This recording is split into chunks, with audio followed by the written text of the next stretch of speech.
오늘은 아브라함의 아들들 이러한 타이틀을 가지고 공부를 하겠습니다. 로마서 9장 7절로 8절 우리 다 같이 한번 읽어보십시다. 또한 아브라함의 씨가 다 그 자녀가 아니라 오직 이삭으로부터 난 자라야 내 씨라 칭하리라 하셨으니 곧 육신의 자녀가 하나님의 자녀가 아니라 오직 약속의 자녀가 씨로 여기심을 받느니라. 아멘. 아브라함의 씨가 다 그 자녀가 아니라 오직 이삭으로부터 난 자라야 내 씨라 칭하리라. 아브라함의 아들들에 대해서 알아야 하는 것이 중요한 이유는 누가 어떤 아들이 하나님의 약속의 자녀로 여김을 받아 가나안 땅을 유업으로 차지하게 되느냐 하는 것 때문입니다. 이것은 나아가서 신약에 있어서는 누가 어떤 아들이 약속의 자녀로 여김을 받아 약속의 땅인 신천신지를 상속하느냐 하는 것과 연결되어 있는 중요한 주제입니다. 또 이것은 역사적으로는 기독교와 이슬람교, 유대교의 근원적 배경과도 관련된 주제이기도 합니다. 아브라함에게는 8명의 아들이 있었습니다. 장자가 서자이며 장자인 이스마엘이고, 그 다음에 언약의 아들로서 이삭이 있고, 그 다음에 사라가 죽고 난 후 그두라에게서 태어난 6명의 아들이 있습니다. 아브라함에게 이렇게 8명의 아들이 있었지만은 하나님께서는 모든 아들들을 다 언약의 땅인 가나안 땅을 상속할 아브라함의 씨로 여기시지 않습니다. 하나님의 언약에 의해서 믿음에 의해 태어난 자만 아브라함의 씨로 여김을 받아 하나님의 약속하신 가나안 땅의 상속자가 될 수 있습니다. 언약에 대한 믿음에 의해서 의로 여김을 받고 약속한 땅을 상속하는 것은 신구약을 관통하는 언약의 말씀입니다. 우리 먼저 아브라함의 후사가 될 수 있는 조건이 무엇인가 알아보십시다. 하나님께서는 아브라함의 후사가 될 수 있는 조건을 다음과 같이 선언하셨어요. 창세기 21장 12절. 나같이 하나님이 아브라함에게 이르시되 내 아이나 내 여종을 위하여 근심치 말고 사라가 내게 이른 말을 다 들으라. 이삭에게서 나는 자라야 내 씨라 칭할 것임이니라. 아브라함의 후사가 될 수 있는 조건은 이삭에게서 나는 자만 내 자손이라 칭하게 될 것이다. 하나님이 이렇게 한정을 하셨습니다. 이것은 가나안 땅을 상속할 아브라함의 후사가 될 수 있는 조건을 그 땅의 주인이신 하나님이 미리 결정하시고 선언하신 것을 의미합니다. 오직 이삭에게서 나는 자라야 내 씨라 칭할 것임이니라. 이것은 또 신천신지의 주인이신 하나님이 누가 그 신천신지에 들어오게 될 것인가를 결정하는 중요한 사항입니다. 바울사도는 이 말씀을 받아서 로마서에서 다음과 같이 말했습니다. 우리 조금 아까 읽은 구절 다시 한번.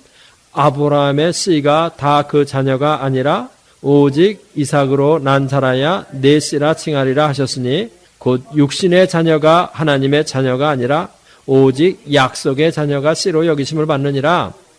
육신의 자녀가 하나님의 자녀가 아니라 약속의 자녀만 씨로 여김을 받는다. 오직 약속에 의해 태어나는 자만 내 씨라 칭함을 받을 것이라. 우리는 여기서 누가 약속에 의해서 태어나는 자인가 알아야 할 필요가 있습니다. 먼저 하갈의 소생인 이스마엘부터 공부를 시작해 보십시다. 아브라함에게 있는 아들들 중에서 우리가 잘 아는 사람이 먼저 서자이면서 장자인 이스마엘입니다. 이스마엘에 대해서 중요한 사항은 무엇이냐면은 이스마엘은 모슬렘교와 아랍 제국의 창시자인 모하멧의 시조예요. 이스마엘이 모슬렘교와 아랍 제국의 창시자인 모하멧의 조상이다. 시조다. 그런데 이 하갈의 소생 이스마엘은 불행한 기원을 가지고 태어났습니다. 그것은 무엇이냐? 육적 기원을 가지고 태어났다. 아브라함이 75세 때 하나님이 나타나셔서 자손의 약속을 하셨습니다. 그런데 약속을 하신 후 10년이 지나도 아무 일점 혈육도 없었습니다. 아브라함의 나이 85세가 되고 사라의 나이가 84세가 되어가고 있습니다. 그런데도 자식이 하나도 없었습니다. 나이는 점점 먹어갑니다. 마음이 점점 불안해지기 시작합니다. 그래서 어떻게 후사를 얻을까? 이제는 궁리를 하기 시작했습니다. 이때 사라가 꾀를 내었습니다. 자기의 여종 하갈을 통하여 후사를 얻자는 것입니다. 창세기 16장 2절 우리 다 같이 읽어보십시다. 사라가 아브라함에게 이르되 여호와께서 나의 생산을 허락지 아니하였으니 원컨대 나의 여종과 동침하라. 내가 혹 그로 말미암아 자녀를 얻을까 하노라 하매 아브라함이 사라의 말을 들으니라. 이스마엘은 이렇게 태어난 사람입니다. 이스마엘의 출생의 기원은 하나님의 약속에 의한 믿음이 아닙니다. 이스마엘의 출생은 믿음이 아닌 의심에 의해서 출생한 것입니다. 그래서 이스마엘은 약속의 열매인 약속의 씨가 될 수 없습니다. 약속에 의한 믿음이 아닌 의심에 의해서 태어났다. 바로 이것이 이스마엘의 출생의 기원입니다. 이스마엘의 출생에 대해서 우리 창세기 16장 15절 다시 한번 읽어보십시다. 하갈이 아브라함의 아들을 낳음에 아브라함이 하갈에 낳은 그 아들을 이름하여 이스마엘이라 하였더라. 노심초사해가지고 국리를 해가지고 아들을 낳았는데 이 아들은 후사가 되지 못합니다. 이스마엘은 하나님의 약속에 대한 믿음에 의해 태어나지 않고 의심에 의해 태어났기 때문에 약속의 씨가 되지 못하는 것입니다. 하나님과 관련이 없는 인간의 노력의 소산이 바로 이스마엘입니다. 그렇기 때문에 이스마엘은 가나안 땅을 상속할 후사가 되지 못해요. 갈라디아서 4장 30절 우리 읽어보십시다. 그러나 성경이 무엇을 말하느냐? 계집종과 그 아들을 내어 쫓으라. 계집종의 아들이 자유하는 여자의 아들로 더불어 유업을 얻지 못하리라 하였느니라. 계집종의 아들이라는 말은 하갈의 소생인 종인 하갈의 소생인 이스마엘을 말하고, 자유하는 여자의 아들이라는 것은 누구냐면 사라로부터 출생한 이삭을 말합니다. 그런데 계집종의 아들이 자유하는 여자의 아들로 더불어 유업을 얻지 못한다. 가나안 땅을 유업으로 얻지 못한다. 그래서 쫓아내라는 것입니다. 이삭이 태어난 후 이스마엘은 후사가 되지 못하고 아브라함의 집에서 쫓겨나요. 그래가지고 쫓겨나 광야에서 방황하는 모습이 창세기 21장 14절에 다음과 같이 묘사되어 있습니다. 다 같이.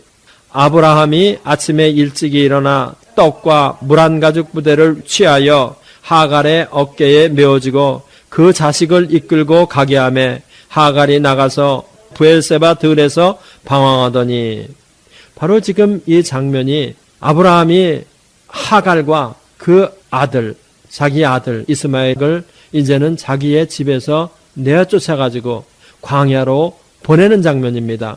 그래서 이제 하갈과 이스마엘이 광야에 나가서 막막한 마음을 가지고 부르짖어서 울게 되는 것이죠. 지금 우리가 읽은 이 사실은 아브라함의 후손이라 할지라도 언약에 의해 믿음으로 태어나지 않은 자손은 가나안 땅의 상속자가 되지 못하고 약속에서 멀어질 것을 의미합니다. 언약에서 단절되는 것을 의미합니다. 이것은 나아가서 신약에 있어서는 언약에 의해 믿음으로 태어나지 않은 사람은 신천신지의 언약에서 단절되는 것을 의미합니다. 다음은 우리는 영적 의미로서 이스마엘의 의미가 무엇인가를 알아야 합니다. 사도 바울은 이스마엘을 육체의 열매라고 이렇게 부릅니다. 갈라디아서 4장 23절 계집종에게서는 육체를 따라 낳고 자유하는 여자에게서는 약속으로 말미암았느니라. 계집종에서 난 자는 이스마엘입니다. 그런데 이스마엘은 약속이 아닌 육체를 따라서 태어났다고 한정하는 거예요. 여기서 물론 육체는 우리 몸을 의미하는 바디가 아니고 플래시, 타락한 아담의 성품을 말합니다. 이것은 다시 말하면 무엇이냐? 이스마엘은 영적 자손이 아니고 타락한 인간의 부패성에 의해서 태어난 그러한 자손이다. 이런 의미입니다. 그래서 이스마엘은 약속의 씨로 여겨지질 못합니다. 사도 바울은 로마서 9장 8절에서 말하기를 다 같이 곧 육신의 자녀가 하나님의 자녀가 아니라 오직 약속의 자녀가 씨로 여기심을 받느니라. 아멘.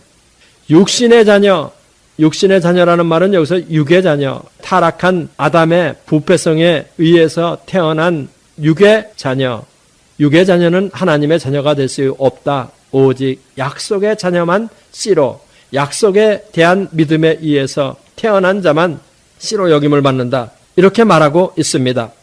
이스마엘은 시작부터 잘못된 불행한 기원을 가지고 태어난 사람이 바로 이스마엘입니다. 이스마엘은 그것뿐만이 아니라 아브라함의 가문에 있어서 연속되는 불화의 시작이 되었음을 창세기 때부터 벌써 보여주고 있습니다. 우리 창세기 21장 8절부터 한번 읽어보십시다. 아이가 자라매 젖을 떼고 이삭의 젖을 떼는 날에 아브라함이 대언을 배설하였더라. 사라가 본즉 아브라함의 아들 애굽 여인 하갈의 소생이 이삭을 희롱하는지라. 지금 읽은 이 구절은 이삭이 젖을 떼는 날에 잔치 석상에서 생긴 일을 묘사한 것입니다. 아랍 사람의 조상이 된 이스마엘이 유대인의 조상이 된 이삭을 희롱하였다.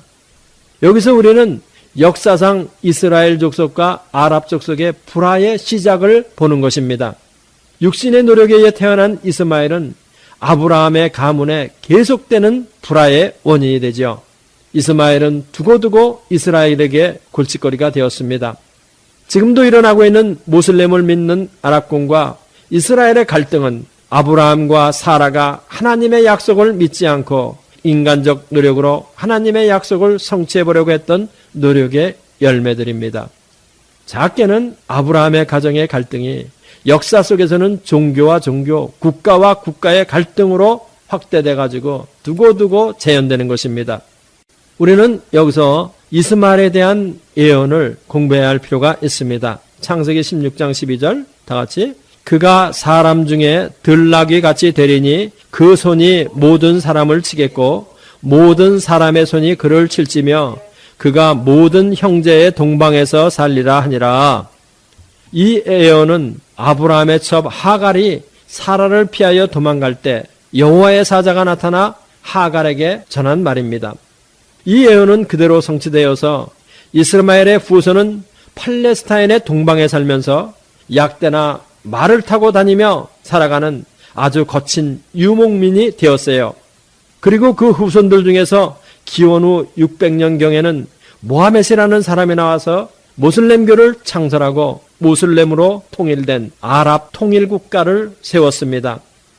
모하멧이 기원 후 632년에 죽었는데 그가 죽은 지 20년이 못 되어서 그의 후예들은 낙타와 말발굽으로 북아프리카와 중동을 석권하는 모슬렘 국가를 세웠습니다. 물론 예루살렘도 모슬렘에게 복속되었죠. 낙타와 말 위에 앉아서 한 손에 코란을 들고 다른 한 손에 칼을 들고 모슬렘이 될 것이냐 아니냐 외치는 이스마엘의 후예들의 모습은 마치 들나귀처럼 뛰면서 모든 사람을 치겠고 한 예언을 연상케 하는 것입니다. 다음에 우리는 아브라함의 첩 그두라의 소생들에 대해서 알아야 할 필요가 있습니다. 이삭이 태어난 후 사라는 27년을 살다가 127세 때 죽었습니다. 사라가 죽은 후 아브라함은 48년을 더 살고 175세 때 죽었습니다. 사라가 죽은 후 아브라함은 첩을 얻었는데 그 첩으로부터 6명의 아들들이 태어났습니다. 창세기 25장 1절로부터 4절 우리 다 같이 아브라함이 후처를 취하였으니 그 이름은 그두라라. 그가 시므란과 욕산과 무단과 미디안과 이스박과 수아를 낳았고 욕산은 스바와 드단을 낳았으며 드단의 자손은 아스로 족속과 르두시 족속과 르움미 족속이며 미디안의 아들은 에바와 에벨과 하녹과 아비다와 엘다아니 다 그두라의 자손이었더라. 그런데 이렇게 그두라에게서 태어난 자연적 출생을 한 그두라에게서 태어난 아브라함의 후손들도 약속의 땅인 가나안 땅을 차지할 부사가 되지 못합니다. 그러니까 그두라에게서 태어난 6명의 아들들은 자연적 출생을 한 이러한 사람들입니다. 자연적 출생을 한 이러한 아들도 하나님의 약속의 땅인 가나안을 상속하지 못하고 아브라함은 이들을 다 어디로 보내요? 동방으로 보내는 것입니다. 그 사실이 창세기에 기록되어 있습니다. 창세기 25장 5절로 6절 아브라함이 이삭에게 자기 모든 소유를 주었고 자기 서자들에게도 재물을 주어 자기 생전에 그들로 자기 아들 이삭을 떠나 동방 곧 동국으로 가게 하였더라. 그두로약에서 태어난 6명의 아들들도 가나안 땅의 상속자가 되지 못하고 아브라함을 떠나서 동방으로 가게 되었다. 육신의 노력으로 하나님의 일을 성취하려 했던 시도에 의해서 태어난 이스마엘은 아브라함의 집에서 쫓겨나고 그드라에게서 자연적 출생에 의해 태어난 후손은 하나님이 약속하신 땅의 상속자가 되지 못하고 동국으로 보내져서 아브라함의 후손과는 관계가 없이 멀어지고 말았어요.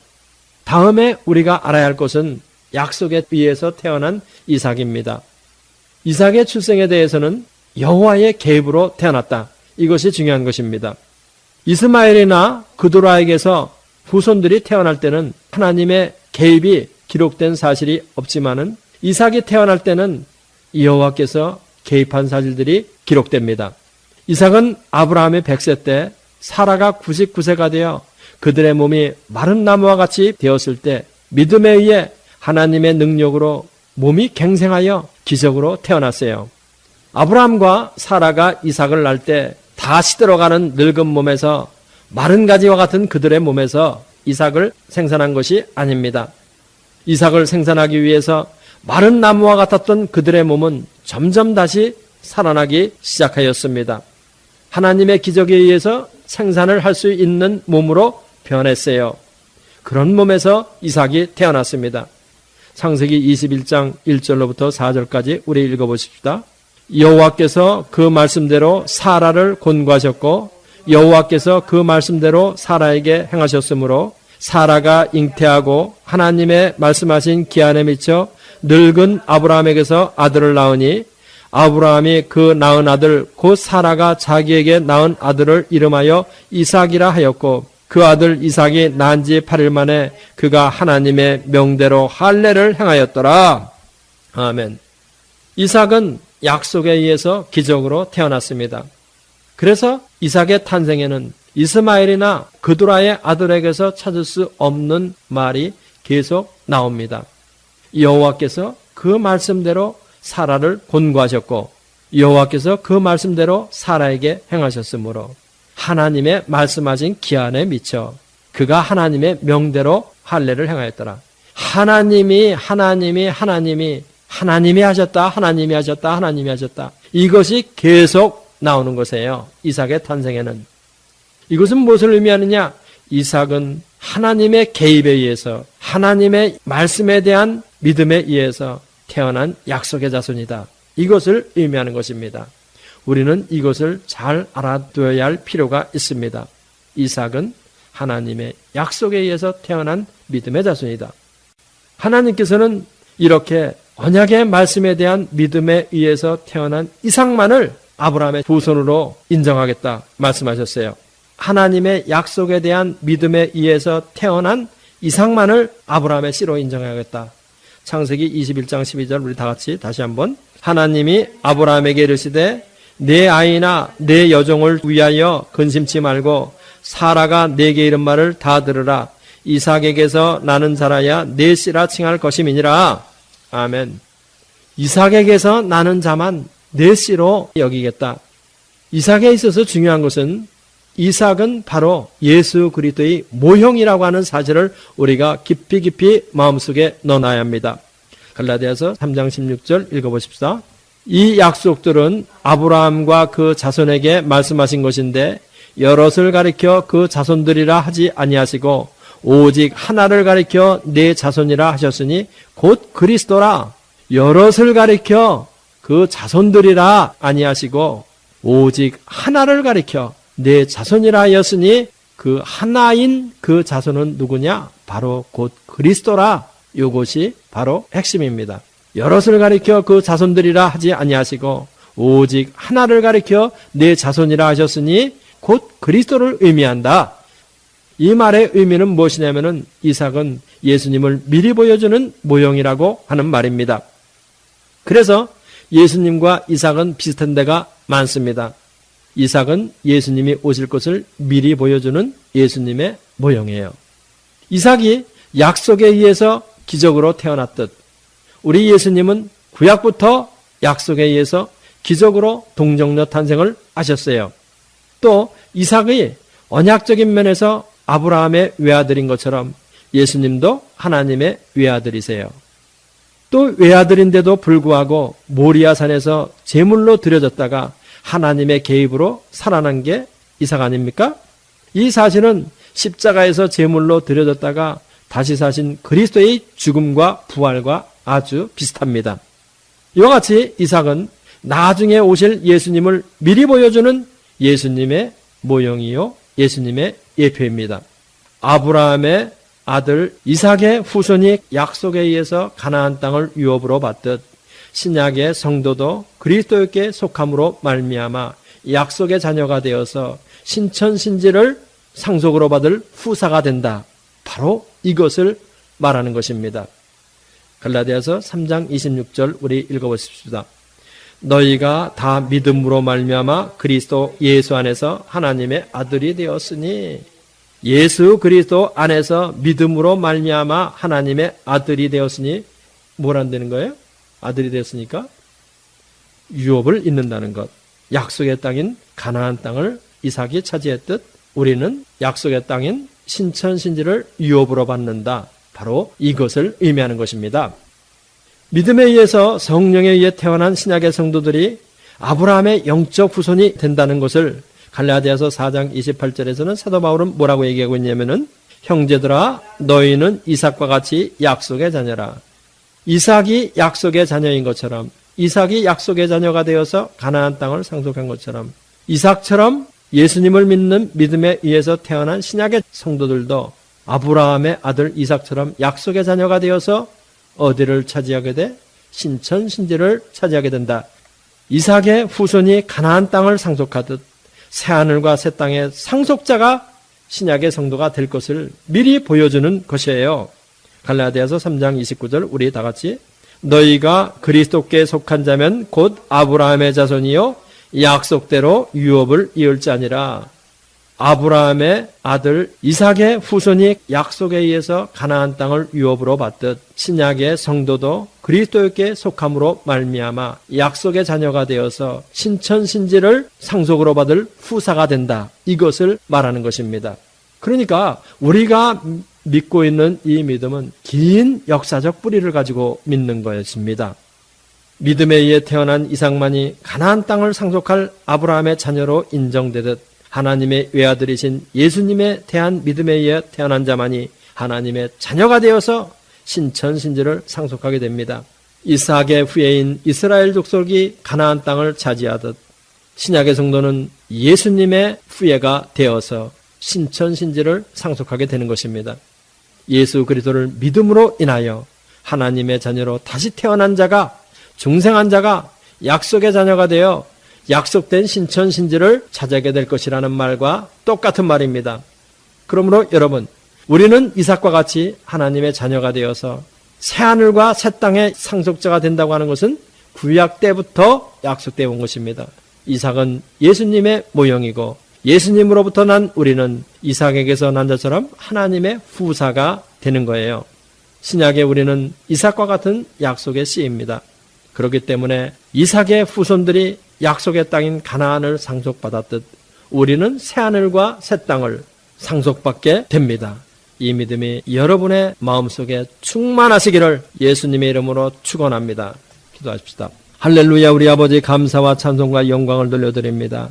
이렇게 긴 역사의 뿌리를 가진 우리의 믿음, 또한 우리의 약속된 신천신지, 우리가 이 확신을 마음속 깊이 뿌리 깊이 가지고 하루하루를 확신과 믿음 위에서 살아가는 우리들이 다 될 수 있도록 축복하여 주옵소서. 예수님의 이름으로 기도합니다. 이 성경 공부를 하신 분은 곧바로 라이크 버튼을 눌러주세요. 여러분의 수고가 하나님 나라 확장에 큰 도움이 됩니다.